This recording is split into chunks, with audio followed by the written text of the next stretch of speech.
Standing on the Eglinton Street viaduct at 5 o'clock on a Tuesday in February, Mats thinks of killing himself.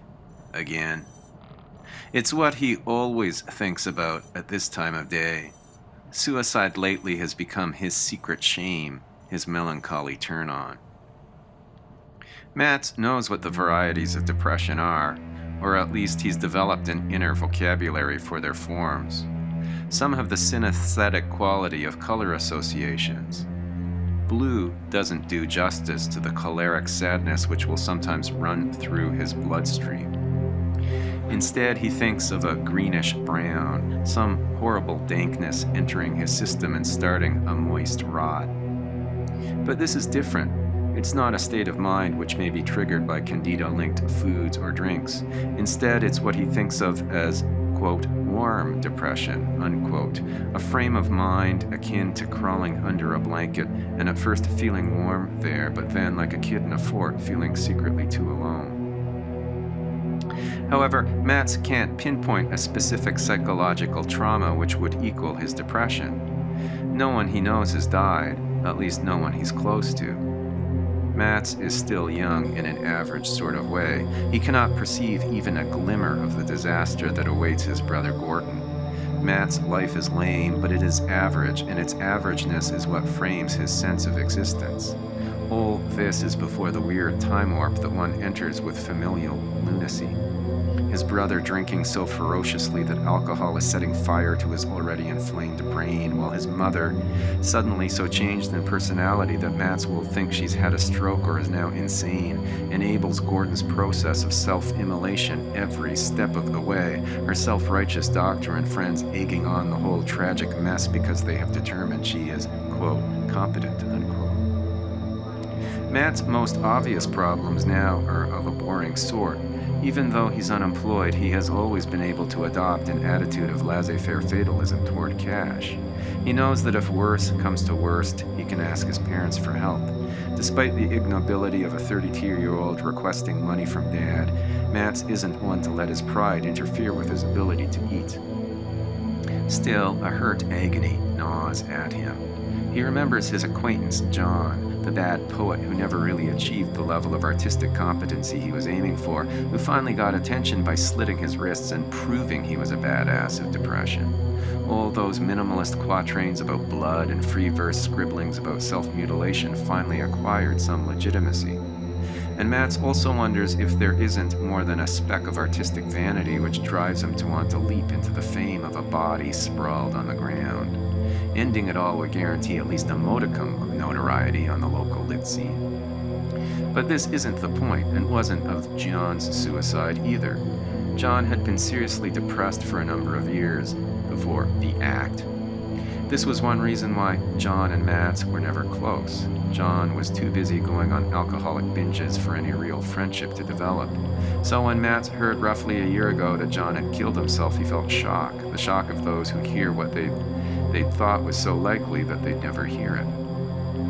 Mats looks into the distance. The sun, almost set, looks like a nickel dropped in a panhandler's basket, too small a denomination to help. Below, the cars of the Don Valley Expressway form a beautiful set of curved lines, two of the lines red, two white.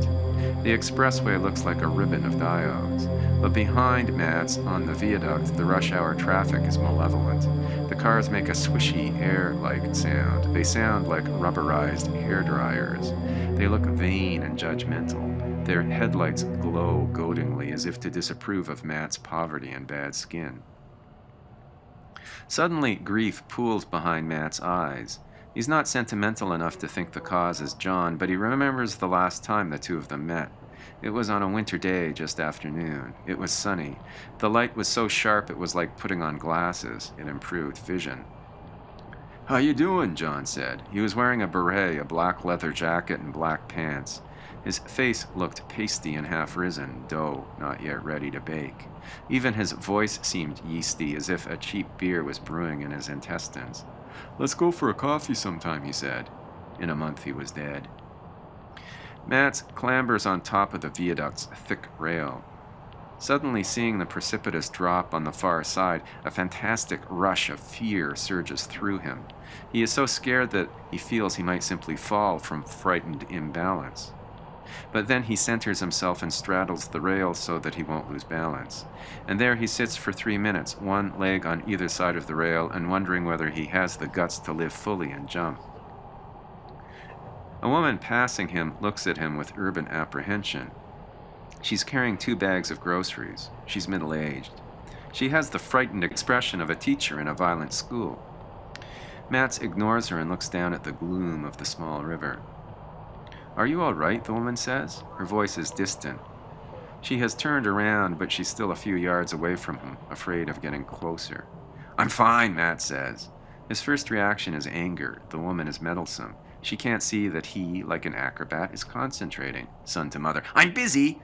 He glares furiously at her. She doesn't move, however, and so Matt sullenly clambers back to the sidewalk. Now, standing again on cement, he feels a great involuntary relief. Not wanting the woman to see this, he quickly leans down to pick up his backpack. "You looked sad," the woman is saying. She's closer now. Matt starts to mutter a grouchy, polite, "Yeah, well." His voice trails off. He looks at the woman. She's very plain. She has a slight scar on her cheek, as if she's been burned in an accident. Then suddenly it occurs to Mats that she's always been dismissed by others as quickly as he's dismissing her. This seems very moving to him. He feels disproportionately choked up. He tells himself it's because he's still gunned with adrenaline. Nonetheless, a little blade seems to cut his heart. He walks away quickly, afraid he'll lose control of himself. When he gets to the subway station, he settles down. He looks at the crowd around him, especially the women. For the first time he can remember, he looks at all the women, the older ones as well as the young, the homely as well as the beautiful. The anonymity of most people strikes him, the way in which life is unrewarded by the minor fame of attention. By the time Mats gets home, he's frigid. He slams the door of the semi-dilapidated house he lives in shut. But being inside doesn't warm him up very much. The Victorian wallpaper of the hall and dark brown wood of the door also seem cold. The house is very cold and quiet. None of his roommates are home. All the lights are out. Then the asthmatic furnace in the basement kicks in and starts to wheeze air out of the vents. Matt listens to it. His breathing is very shallow. This makes the cold penetrate deeper into his chest. Then warmth starts to bloom inside of him. Matt feels his heart generate a burst of heat. It's pleasant, the way opening an oven door is pleasant, but it doesn't stop.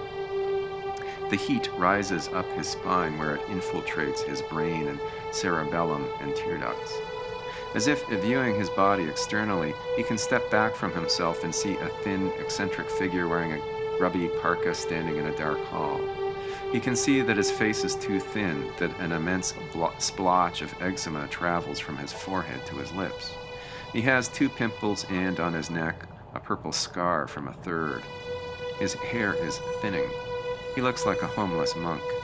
His disposability strikes him. He is virtuous, but he is garbage.